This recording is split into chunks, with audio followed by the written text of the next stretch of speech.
قلندر پاک رحمۃ اللہ علیہ نے آخری 5 سال اپنی زندگی کے اس کے اوپر پورا فوکس کیا.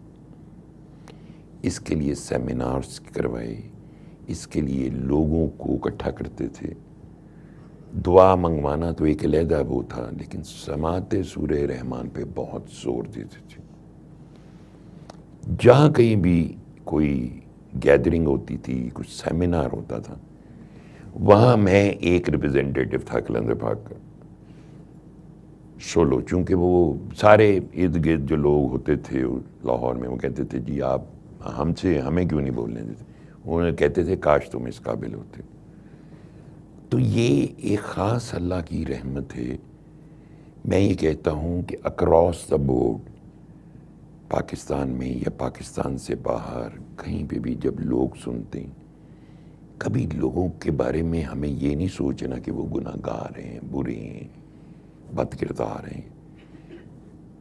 ہم کسی کو کیوں محروم کرنا چاہتے ہیں اس رحمت سے؟ یہ سب کے لیے. میں نے کہا نا کہ آپ سب کے سامنے تو میری زندگی ہے.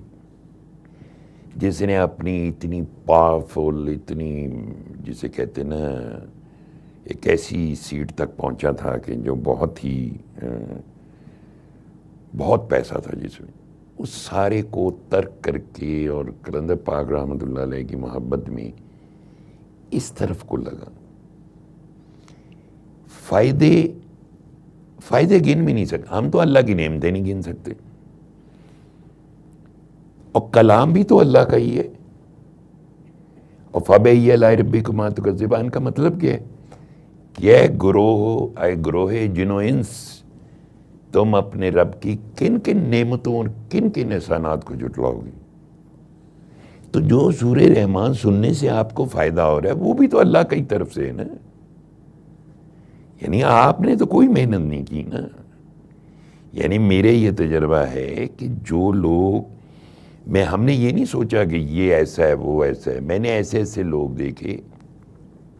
جب میں نے 95 میں قصیدہ وردہ شریف کے پروگرام کیے تھے 12، مجھے یاد ہے کہ جب وہ پروگرام چلتے تھے مجھے فون آتے تھے کہ شاہ صاحب جب بھی ہم یہ پروگرام سنتے ہیں، میں فالج کا مریض ہوں، میری ٹانگوں میں وائبریشن ہوتی ہے، میرے وجود میں وائبریشن ہوتی ہے. اس سے ہمیں بڑی انکریجمنٹ ہوئی اور پھر ہم نے اس کی CDs بنائیں، لوگوں کو دیں.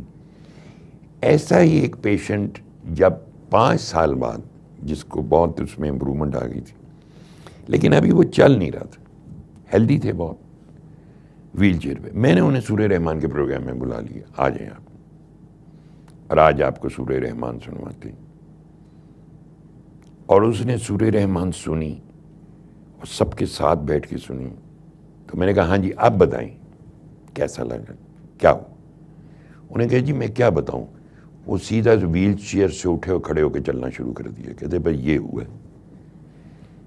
یو کین امیجن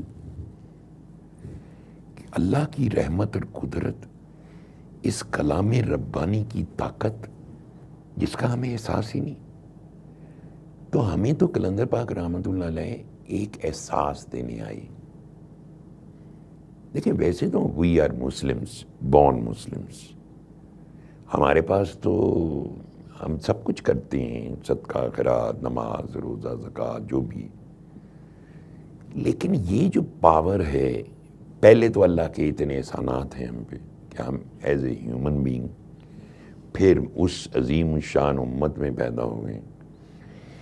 پھر سب سے بڑی بات یہ ہے کہ اللہ تعالیٰ نے ہمارے درمیان کسی کو جگانے والا ایک رہبر بھیج دیا. ہم اپنی طرف سے جاگے میں بہت جیوندے لوگ سن. وہ جب قلندر پاک بعد میں مجھے جب سمجھ یہ سینہ روشن ہوتا ہے جب، اور قلندر پاک کی صحبت میں رہا، تو انہوں نے ایک دن کہا سیبا بھائی یہ سڑکوں پہ چلتے لوگ دیکھیں. میں کہا جی آپ کا کیا خیال ہے یہ زندہ لوگ ہیں؟ اچھا میں چپ کر گیا. کہنے لگے کہ بیٹا بظاہراً زندہ ہیں، ان کے دل مردہ ہیں، یہ مردے نظر آ رہے ہیں تمہیں. تو پتہ چلا کہ قرآن کی سچائی، یہ عظیم الشان جو نعمت عظمیٰ نبی محترم صلی اللہ علیہ وآلہ وسلم کے قلب مطہر پہ اترا یہ نور، یہ تو مردہ قلب کو زندہ کرتا ہے، یہ تو زندگی دیتا ہے۔